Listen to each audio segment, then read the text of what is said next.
حضرت سیدنا ابو ہریرہ رضی اللہ تعالی عنہ سے روایت ہے کہ رسول اللہ صلی اللہ علیہ وآلہ وسلم نے ارشاد فرمایا، میری ساری امت جنت میں داخل ہوگی سوائے منکر کے۔ عرض کی گئی، یا رسول اللہ صلی اللہ علیہ وآلہ وسلم، منکر کون ہے؟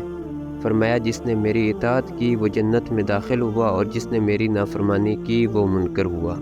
علامہ شہاب الدین احمد بن محمد قسطلانی قدس سرہ النورانی فرماتے ہیں، حضور نبی رحمت شفیع امت صلی اللہ علیہ وآلہ وسلم نے فرمایا، میری ساری امت جنت میں داخل ہوگی سوائے منکر کے۔ یہاں جنت میں جانے کی بشارت امت اجابت کے لیے ہے، اور جنت سے ممانت امت دعوت کے لیے ہے، یعنی جنہوں نے اسلام قبول کیا وہ جنت میں جائیں گے، اور جنہوں نے اسلام کا انکار کیا وہ کفر و شرک کی تاریک وادیوں میں بھٹکتے رہیں، وہ ہرگز جنت میں داخل نہ ہوں گے۔ عمدۃ القاری میں ہے، گناہ گار مسلمان بھی جنت میں داخل ہوگا، ہمیشہ جہنم میں نہ رہے گا،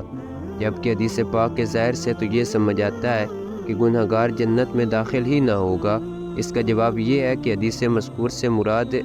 یا تو یہ ہے کہ گناہ گار اولاً جنت میں داخل نہ ہوگا، یعنی اپنے گناہوں کی سزا پانے کے بعد بالآخر جنت میں داخل ہوگا، یا پھر یہاں انکار سے مراد اسلام سے انکار ہے، یعنی جس نے اسلام کا انکار کیا وہ کفر ہی پر مرا تو وہ جنت میں داخل نہ ہوگا، کیونکہ کفار پر جنت حرام ہے، وہ ہمیشہ ہمیشہ جہنم میں رہیں گے۔